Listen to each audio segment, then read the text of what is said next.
Fête de la théophanie, la fête du baptême de notre Seigneur Jésus-Christ. Et en cette fête si grande que souvent nous mettons de côté, qui est si importante, à travers cette fête, nous pouvons être enseignés tout d'abord sur la Trinité. La Trinité. Nous croyons en un seul Dieu, Père et Fils et Saint-Esprit. Et à travers ce baptême du Christ, nous voyons justement que le Christ, qui va commencer justement ce ministère public, si j'ose dire comme cela, qui va aller vers les autres pour enseigner la bonne nouvelle. À travers ce baptême, nous voyons que le Christ, Jésus, nous voyons qu'il est Dieu, qu'il est le Fils de Dieu. Et nous avons cette manifestation aussi du Saint-Esprit sous la forme de colombe qui se manifeste. Et à travers cette voix du Père qui montre que le Christ est vraiment le Fils de Dieu, qu'il est Dieu lui-même, en disant justement, celui-ci est mon Fils bien-aimé, en lui j'ai mis toute mon affection.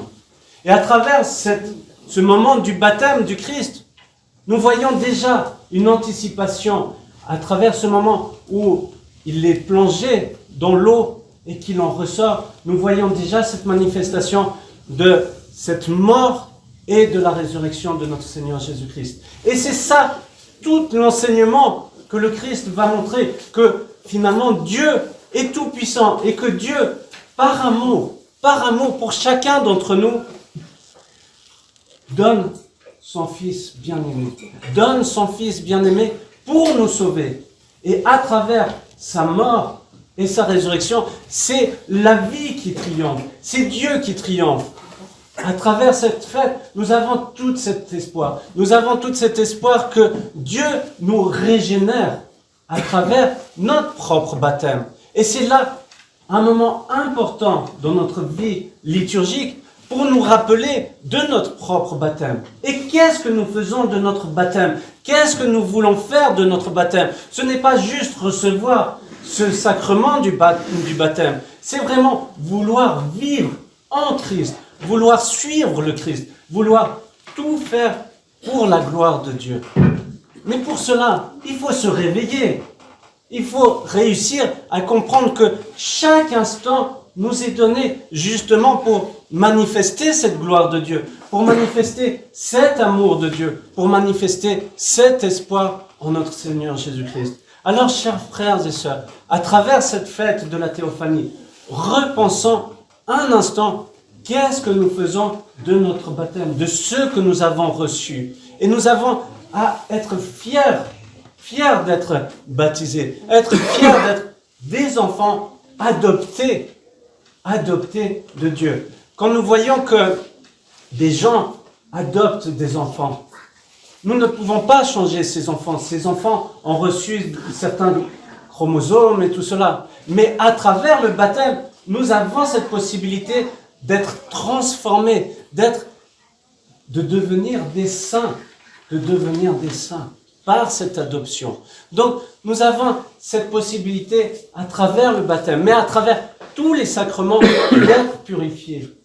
Alors, chers frères et sœurs, soyons motivés, soyons heureux, soyons joyeux de porter cela. Nous devons être fiers d'avoir cela. Nous avons une croix, nous avons à la porter fièrement et de se dire, oui, je suis un enfant de Dieu, je suis un fils, je suis une fille de Dieu. Alors, soyons fiers de ce que nous avons reçu et transmettons autour de nous toute cette joie, tout cet espoir, tout cet amour que nous avons reçu à travers ce baptême, à travers ces sacrements. Et c'est ça que nous vivons à chaque fois que nous recevons la communion. Ce n'est pas juste du pain, du vin que nous recevons. C'est vraiment et réellement le corps et le sang de notre Seigneur Jésus-Christ. Alors, venons avec foi, venons avec fierté, venons avec tout cet espoir. Et quand nous sommes à l'église, nous pouvons déposer justement tous nos soucis. Déposons tout cela. Déposons au pied de notre Seigneur